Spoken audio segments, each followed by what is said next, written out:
आज हम इसमें वीडियो में जो हमारा टॉपिक है वो है बेसिक एसक्यूएल क्वेरीज। हम बेसिकली ये एक डेमो क्लास है डेटाबेस के बारे में। डेटाबेस की जो बेसिक क्वेरीज है उनके ऊपर हम आज बात करेंगे और उनको सीखेंगे और उन्हीं क्वेरीज को हम कैसे इम्प्लीमेंट करके एग्जीक्यूट कर सकते हैं ये भी हम इसी वीडियो में सीखेंगे। एक वीडियो में आपको फुल कंप्लीट CRUD ऑपरेशन सिखाया जाएगा। CRUD ऑपरेशन आप लोगों ने बहुत बार सुना होगा कि डेटाबेस का वो ऑपरेशन है जिससे पूरी डेटाबेस जो है वो क्रिएट होती है या पूरी डेटाबेस हम इससे बना सकते हैं।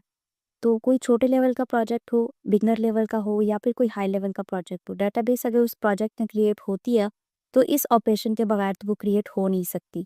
सबसे पहले हम ये देख लेते हैं कि डेटाबेस होती क्या है। डेटाबेस जो होती है ना वो एक स्पेस है हमारे कंप्यूटर के अंदर या फिर वर्चुअल सर्वर पे अगर हम लेते हैं जैसे कि होस्टिंग वगैरह, तो कहीं पर भी हम जहाँ लेते हैं वो एक ऐसी स्पेस होती है जहाँ पे हम अपना डाटा जो है वो स्टोर करवा सकते हैं। और वो डाटा किस फॉर्म में स्टोर होता है? वो डाटा नॉर्मलाइज्ड फॉर्म में स्टोर होता है, मतलब कि वो डाटा ना तो करप्ट होता है और बिल्कुल एक्यूरेट डाटा जो है वो हम उसमें स्टोर कर सकते हैं अपनी डाटाबेस पे। अच्छा, अब हम सबसे पहले तो हम CRUD ऑपरेशन को देखते हैं। CRUD क्या चीज़ है? तो CRUD जो है ना वो एक वर्ड है जिसकी जो फुल फॉर्म है वो हमारे पास C से क्रिएट, R से रीड, U से अपडेट और D से जो है ना वो हमारे पास डिलीट होता है। इसका ये मतलब है कि डेटाबेस जो है वो क्रिएट कैसे कर सकते हैं, रीड कैसे कर सकते हैं, उसको अपडेट कैसे कर सकते हैं और डिलीट कैसे कर सकते हैं। तो अगर तो ये 4 ऑपरेशन किसी भी इंसान को आते हैं, इसका मतलब है कि वो डेटाबेस का मास्टर है और उसको डेटाबेस पूरी की पूरी कंप्लीट आती है। मोस्टली यही ऑपरेशन होते हैं कि हम किसी भी डेटाबेस में कर रहे होते हैं, परफॉर्म कर रहे होते हैं। अच्छा, अब हम इसकी क्यूरीज की तरफ प्रूव करते हैं। हमारे पास जो फर्स्ट थ्योरी होती है ना वो होती है डेटाबेस क्रिएट करने की। ऑब्वियसली कोई भी डेटाबेस में काम हम तभी कर सकते हैं जब हम उसकी डेटाबेस क्रिएट कर चुके हैं।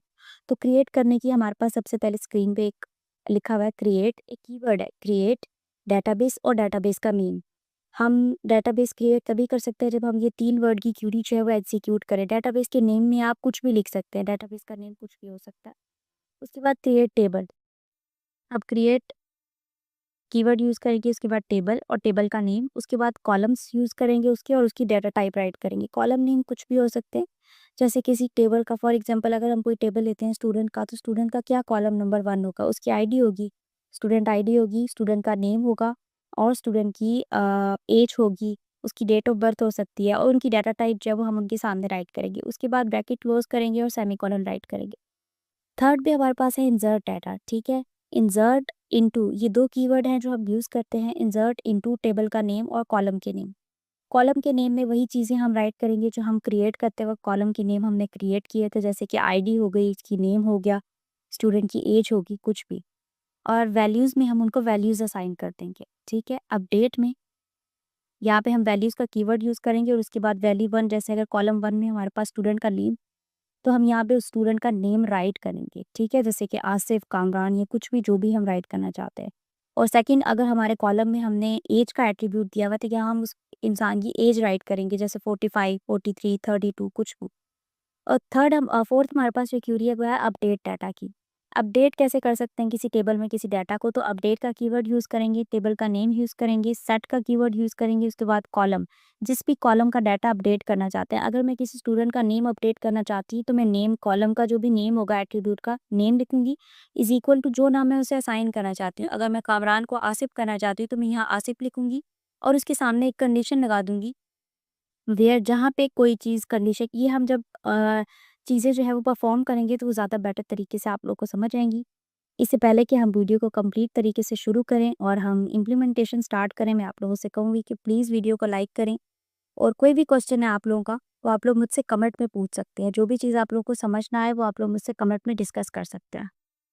इसके बाद हम जो है वो अपने पीसी की स्क्रीन पे चलते हैं ताकि हम जो प्रैक्टिकल वर्क है वो स्टार्ट कर सकें और इसको अच्छे तरीके से समझ सकें।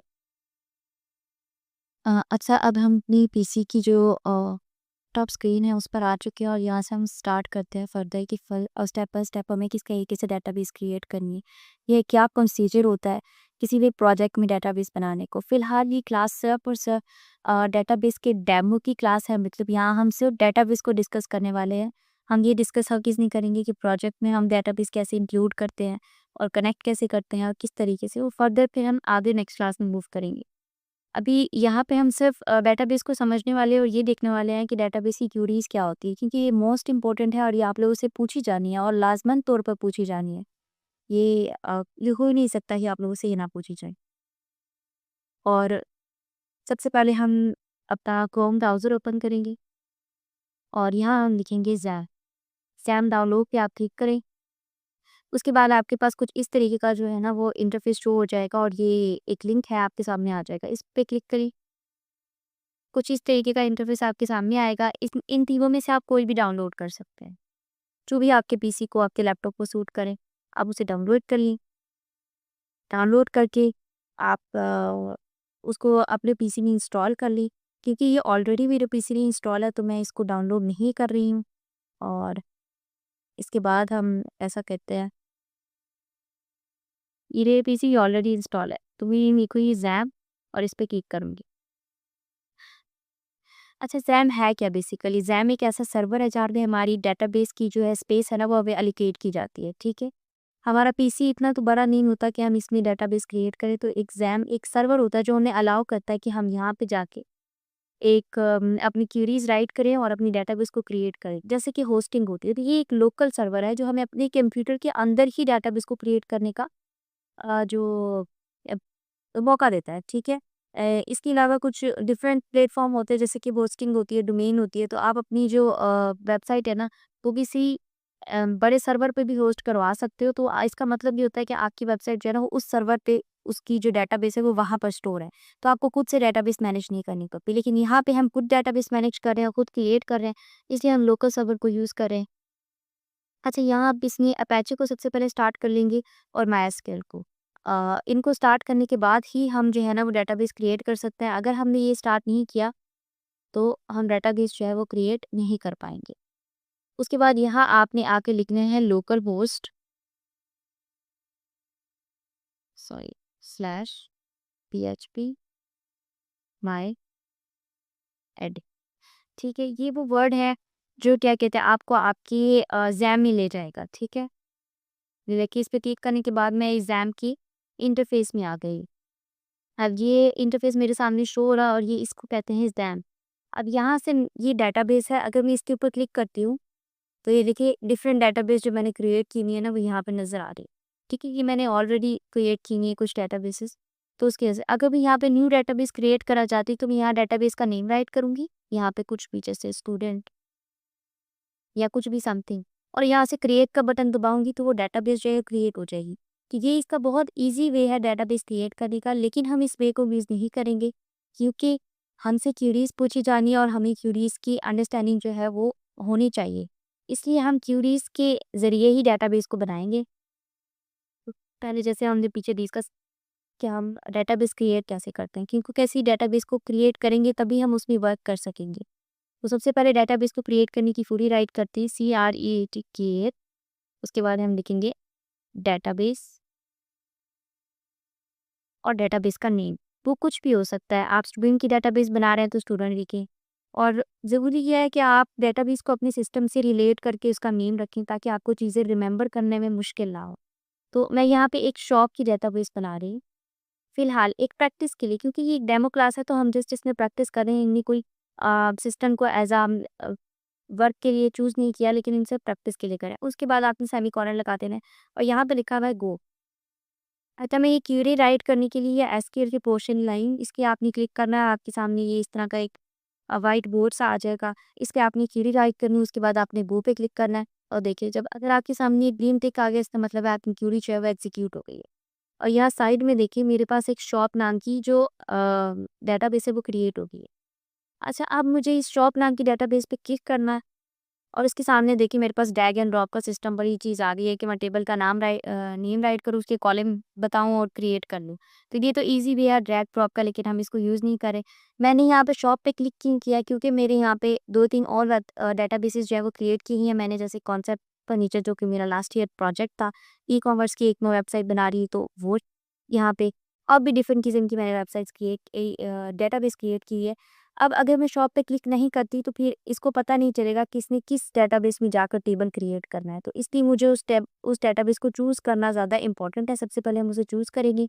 उसके बाद एसक्यूएल क्यूरी में जाएंगे और अब हम यहाँ पे राइट करेंगे टेबल क्रिएट करने की क्यूरी, क्रिएट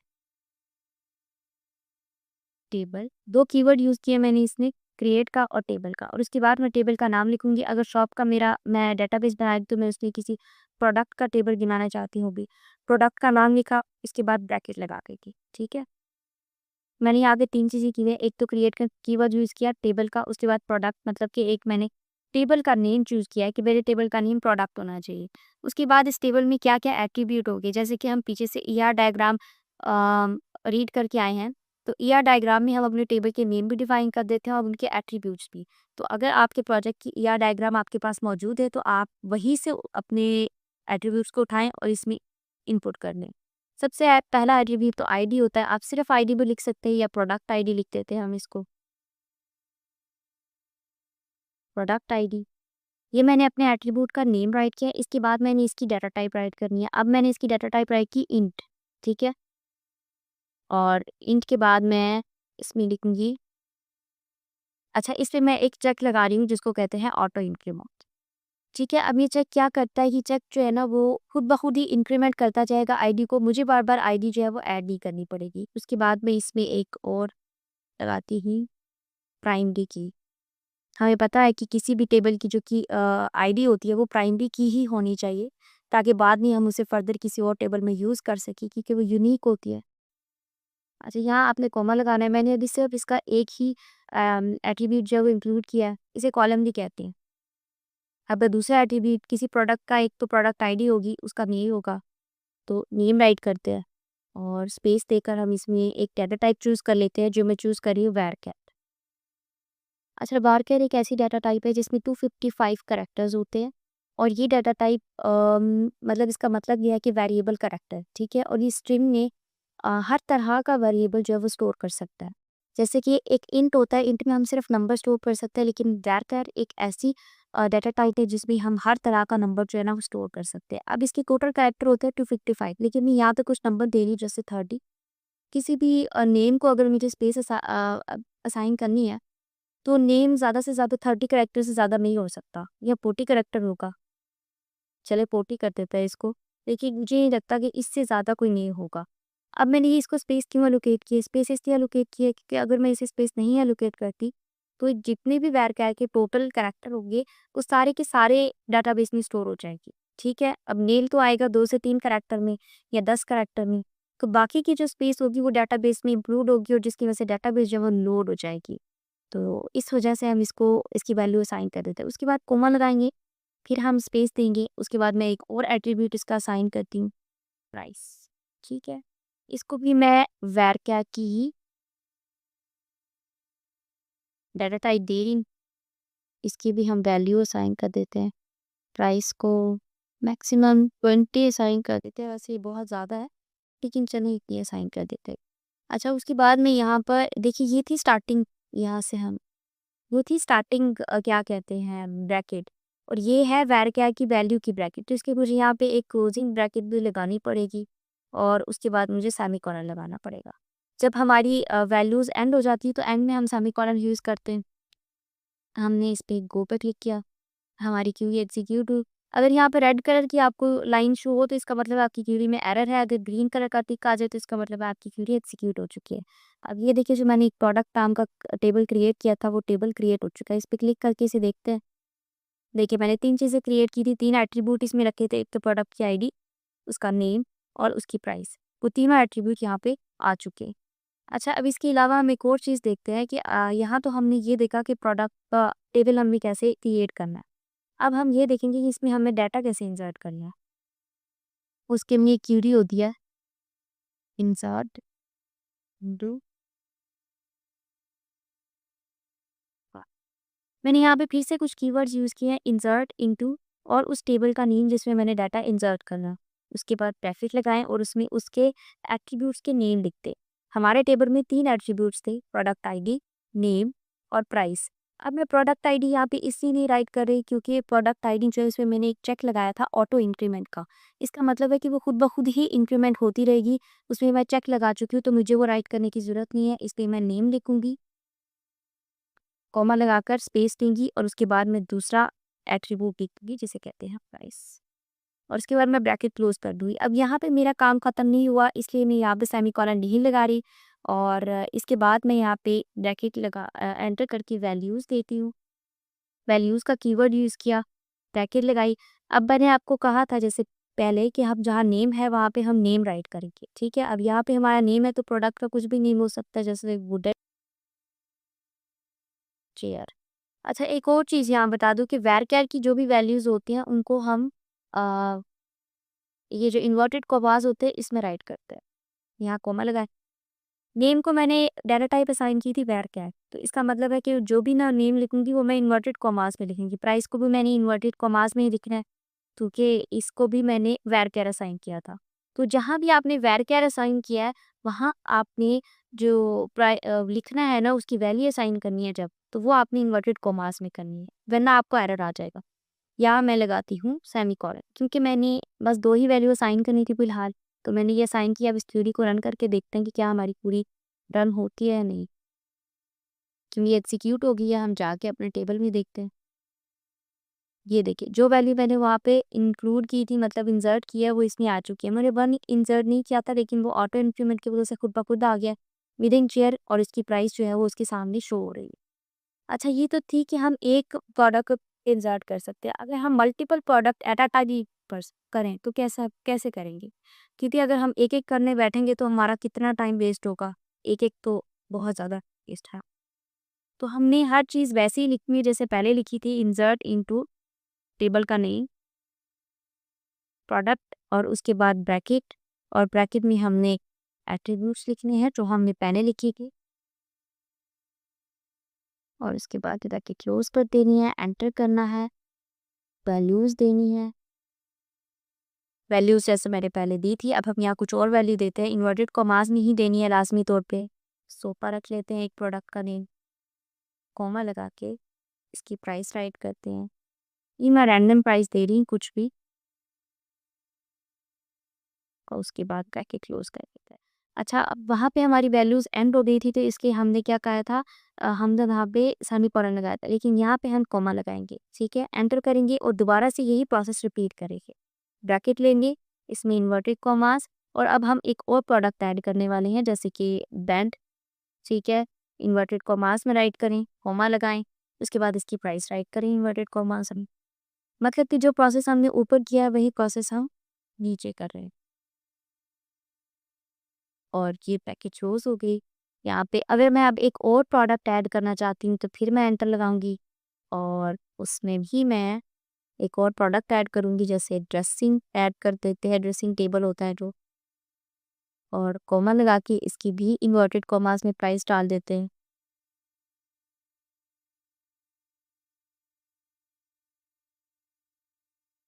तो इन्वर्टेड कॉमास को क्लोज करते हैं और ब्रैकेट को क्लोज करते हैं। अच्छा, अब ये मैं 3 प्रोडक्ट इसमें ऐड करना चाह रही हूँ, और इसके बाद मैं लगा रही हूँ सेमीकोलन, क्योंकि वहाँ बस इतना ही ऐड करा जाता है। तो इसको रन करके देखते हैं। ये देखिए, क्वेरी एग्जीक्यूट हो गई है। मैंने मल्टीपल प्रोडक्ट जो थे वो एट अ टाइम मैंने इंसर्ट किया। अब ये देखिए, तीनों के तीनों प्रोडक्ट जो है एट अ टाइम इसमें इंसर्ट हो चुके हैं, और उनकी जो आईडी थी वो खुद ब खुद इंक्रीमेंट होती जा रही है। मुझे ज़रूरत नहीं उसको ऐड करने की बार-बार। अच्छा, अब एक और चीज़ देखते हैं, जैसे हमारे प्रोडक्ट में इधर मुझे कुछ चेंजिंग चाहिए, अपडेट करना है मैंने अपने टेबल को। तो फिर मैं कैसे करूँगी? उसकी क्या क्वेरी होगी? मैं अगर यहाँ चाहती हूँ, जैसे ये नेम ने लिखा हुआ वुडन चेयर, तो मैं चाहती हूँ कि यहाँ पे सिर्फ चेयर आ जाए। तो इसके लिए मैं क्या करूँगी? इसके लिए हम एक क्वेरी राइट करेंगे। आप लोगों को सिर्फ ये क्वेरीज़ को समझने की ज़रूरत है, और ये क्वेरीज़ जो है वो ईज़िली आपको रिमेंबर रहेंगी, याद हो जाएगी। बस एक तो बार प्रैक्टिस की ज़रूरत है इसके लिए। अपडेट का एक कीवर्ड यूज़ करेंगे, और उस हम टेबल का नाम लिखेंगे, जिस टेबल में हम अपडेशन करना चाहते हैं। अब उसके बाद एक और कीवर्ड यूज़ करेंगे सेट का, और सेट करने के बाद हम इस कॉलम का नाम लिखेंगे जिस कॉलम में हम एट्रीब्यूट को चेंज करना चाहते हैं। मैं मेन चेंज करना चाहती हूँ, तो मैंने वहाँ लिखा नेम, इसके बाद इक्वल लगाया स्पेस देकर, और स्पेस देकर मैं वो नेम लिखूंगी जो मैं सेट करना चाहती हूँ। जैसे कि वहाँ था वुडन चेयर, तो मुझे वुडन चेयर नहीं चाहिए, मुझे सिर्फ चेयर चाहिए। अच्छा, इसको इन्वर्टेड कॉमास में लिखना ना भूलिएगा, क्योंकि मैंने नेम को जो है वो हमने varchar असाइन किया हुआ है, तो varchar की जो वैल्यू होती है वो इन्वर्टेड कॉमास में राइट करते हैं हम लोग। अपडेट किया, प्रोडक्ट का मतलब उस टेबल का नेम लिखा, उस टेबल में जहाँ मैंने कॉलम को सेट करना है, मैं इस नेम के कॉलम को सेट करना चाहती हूँ कि चेयर के इक्वल सेट हो जाए, तो ये यहाँ पे सेट हो जाए। लेकिन अब हमें इसे ये बताना पड़ेगा कि ये इसको कैसे पता चलेगा कि नेम का एट्रीब्यूट कहाँ पर है। तो इसकी वजह से मुझे इसे एक कंडीशन देनी पड़ेगी, जिसके लिए मैं एक कीवर्ड यूज़ करती हूँ वेयर का। ठीक है, देयर राइट करके मैं इसको एक कंडीशन दे देती हूँ कि यहाँ पर जाकर चेक करो कि ये नेम जो है वो इसके इक्वल हो जाए। ठीक है, जैसे मैं यहाँ पे आईडी लिखती हूँ इक्वल टू 1 के। अब मुझे पता है कि नेम जो था वुडन चेयर में आईडी उसकी 1 है, वहाँ पे मैं ये चेंज करना चाहती हूँ। अच्छा, सिर्फ आईडी नहीं दे सकते, आप इसे कुछ और भी दे सकते हैं। हम जैसे कुछ और ट्राई करके देखते हैं। प्राइस, प्राइस क्या थी इसकी वहाँ पर? 7000।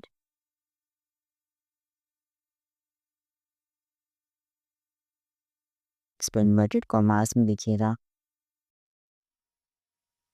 और उसके बाद सेमीकोलन। ठीक है, अब मैंने अपडेट किया है प्रोडक्ट के टेबल में और इस कॉलम को मैंने चेयर के नाम से सेट कर दिया है, जहाँ पर प्राइस जो है वो 7000 है। मतलब मैं इसे एक कमांड दे रही हूँ कि जहाँ पे भी प्राइस 7000 है, वहाँ जाकर तुम नेम को इसके इक्वल कर दो। ठीक है, अब इसको मैं चेंज करके देखते हैं और देखते हैं कि हमारी क्यूरी एग्जीक्यूट होती है कि नहीं। ये एग्जीक्यूट हो चुकी है और अब हम जाकर टेबल में भी ज़रा देख लेते हैं। ये देखिए, यहाँ पर टेबल में मेरा नेम क्या था? वुडन चेयर, लेकिन अब क्या आ गया है? चेयर, क्योंकि मैंने इस टेबल को अपडेट की।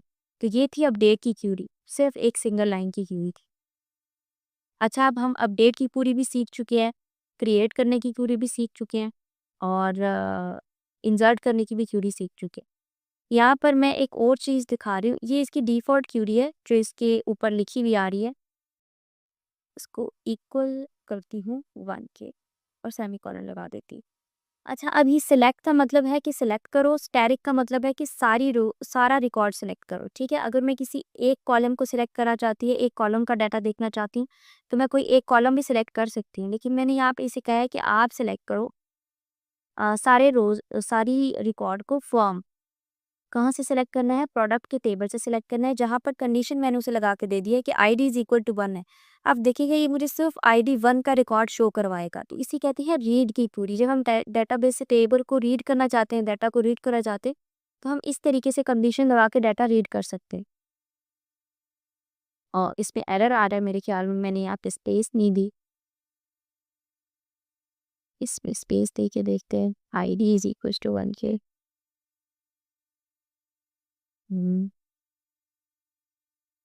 कभी कभी प्रॉब्लम हो जाता है यार, सॉरी। मैं इससे इसको आ रहा था क्योंकि मैं गलत लिख रही थी। मैंने वहाँ पे जो कॉलम का नेम है वो प्रोडक्ट आईडी है, तो प्रोडक्ट आईडी इक्वल्स टू 1 के। अब हम इसको एग्जीक्यूट करते हैं, तो ये देखिए हमारी क्वेरी एग्जीक्यूट हो गई है। तो कॉलम का नेम जो बहुत इंपॉर्टेंट था, आपने अच्छे से कॉलम के नेम याद रखने हैं। और इसीलिए कहते हैं कि आप जो प्रोजेक्ट बना रहे होते हैं, उसके नेम जो है ना वो उसके रिलेटेड रखें, ताकि आपको रिमेंबर करने में ईजी रहे। तो अब हम सॉरी, हम एक बार दोबारा क्वेरी लिख देते हैं। प्रोडक्ट आईडी इक्वल्स टू 1 के और यह सेमीकोलन। अच्छा, ये क्यूरी एग्जीक्यूट हुई और नीचे देखे कि उसने मुझे 1 का पूरा रिकॉर्ड शो करा दिया। मैंने उससे यही बोला था कि मुझे जहाँ पे रिकॉर्ड आईडी 1 है उसका पूरा रिकॉर्ड शो करा दी। ठीक है, तो उसने मुझे पूरा का पूरा रिकॉर्ड शो करा दिया। ये होता है रीड करने का तरीका। अच्छा, इसके बाद हमारी एक लास्ट क्यूरी रह गई है आज के इस लेक्चर में, और वो क्यूरी है डिलीट करने की। मतलब बेसिक ऑपरेशन यही है, ये 4 ऑपरेशन है। इनको फर्दर और किस किस तरीके से परफॉर्म किया जाता है वो आगे हम डिस्कस करेंगे, लेकिन बेसिक यही है। और वो आपसे यही बेसिक पूछेंगे कि आपको एटलीस्ट डाटाबेस क्रिएट करनी आती हो, उसमें डाटा इंसर्ट करना आता हो, टेबल क्रिएट करना आता हो, उसका डाटा अपडेट करना आता हो और उसको डिलीट करना आता हो। अब यहाँ पे जो हम क्यूरी लिखने वाले हैं वो है डिलीट की। तो यहाँ डिलीट के लिए क्यूरी लिखूंगी। मैं यहाँ पर टेबल डिलीट करना चाहती हूँ। फॉर एग्जांपल जो प्रोडक्ट का टेबल मैंने बनाया ना, उसे डिलीट करना चाहती हूँ, तो मैं यहाँ लिखूंगी ड्रॉप और उसको बताऊंगी कि मैं क्या डिलीट करना चाह रही हूँ। मैं टेबल डिलीट करना चाह रही हूँ और उसके बाद कौन सा टेबल डिलीट करना चाह रही हूँ? मैं प्रोडक्ट का टेबल डिलीट कर, सेमीकोलन लगाया। आपने यहाँ पे लिखना है ड्रॉप, टेबल लिखना है, उसको ये बताना है कि आप क्या डिलीट कर रही हैं। मैं टेबल डिलीट करना चाह रही हूँ और कौन सा टेबल डिलीट करना चाह रही हूँ? प्रोडक्ट का, क्योंकि आपके पास एट अ टाइम बहुत सारे टेबल हो सकते हैं। कि ये मैं गो पे क्लिक किया, वो मुझसे पूछ रहा है कि क्या आप वाक़ई ये चाहती हैं ओके करने? क्वेरी एग्ज़ीक्यूट हो गई और देखिए फ़ौरन जो वो टेबल था वो यहाँ से गायब हो गया। इसका ये मतलब है कि टेबल मेरा डिलीट हो गया है। इसके बाद हम लास्ट में ये सीखते हैं कि हम डेटाबेस कैसे डिलीट कर सकते हैं। तो डेटाबेस डिलीट करने का भी वही तरीका है, ड्रॉप डेटाबेस। मैंने उसको बताया कि मैं डेटाबेस ड्रॉप करना चाह रही हूँ और कौन-सी डेटाबेस, क्योंकि यहाँ देखो मेरे पास 2-3 डेटाबेसेस हैं, तो उसको ये बताना ज़रूरी है। अगर आपके पास 2-3 नहीं भी हैं, अगर एक डेटाबेस भी आपने अपने एग्ज़ाम में वो बना क्रिएट किया है, तब भी आपको उसे बताना पड़ेगा, एटलीस्ट डेटाबेस का नेम देना पड़ेगा। शॉप, उसके बाद सेमीकोलन और ये भी क्वेरी एग्ज़ीक्यूट होगी और देखिए मेरे पास शॉप यहाँ से गायब हो गया है। तो ये थी बेसिक्स क्वेरीज़ जो कि हर डेटाबेस में हम यूज़ करते हैं और ये लाज़मी पूछी जाती हैं आपके फर्स्ट वाइवा में, क्योंकि इसी से पता चलता है कि आपको डेटाबेस बनानी आती है या नहीं आती। बाकी आगे जो हमारे डेटाबेस में जॉइन होते हैं या इनर जॉइन होता है या और फर्दर जो भी चीज़ें होती हैं, हमारी कंडीशन किस किस्म की लग सकती हैं, किस किस्म के हम चेक्स यूज़ कर सकते हैं, वो बहुत आगे फर्दर डिटेल में होते हैं और वो एडवांस लेवल की डेटाबेस होती है। बेसिक अगर एक स्टूडेंट है और उसको उसका वाइवा है तो उसको ये 4 चीज़ें आनी चाहिए। फ्लड का ऑपरेशन उसको आना चाहिए, फिंगर टिप्स भी आना चाहिए उसे, फिंगर टिप्स पे उसको ये क्वेरीज़ याद होनी चाहिए, जिसकी बेस पे वो अपना वाइवा जो है ना वो अच्छे तरीके से मार्क्स जो हैं वो सिक्योर कर सकता है। अच्छा, इसके अलावा मैं आप लोगों से एंड में ये कहना चाहूँगी कि अगर आप लोगों को वीडियो अच्छी लगी है, कुछ भी समझ आया है तो वीडियो को लाइक करें, कमेंट करें और अगर आप फर्दर आगे इसी तरीके से मूव करना चाहता है कि नेक्स्ट वीडियो में डेटाबेस के साथ हम किसी फ़ाइल का कनेक्शन कैसे बनाते हैं। जैसे जो हमारी जो एचटीएमएल की फ़ाइल होती है या पीएचपी की कोई भी फ़ाइल होती है, आखिर ये तो हम सिर्फ डेटाबेस बना रहे हैं। अब इस डेटाबेस का डाटा जो है वो हम फ्रंट एंड पे जब शो करवाना चाहेंगे, तो हमें एक कनेक्शन क्रिएट करना होता है। तो वो कनेक्शन क्रिएट करने की अगर आप चाहते हैं कि हम नेक्स्ट वीडियो बनाएँ, तो प्लीज़ कमेंट में येस लिखें और थोड़ा-सा रिस्पॉन्स दे दिया करें। आप लोग जो व्हाट्सएप पे रिस्पॉन्स कर रहे होते हैं, वो अगर यहाँ पे रिस्पॉन्स करेंगे तो मुझे ज़्यादा बेटर लगे। Thank you so much.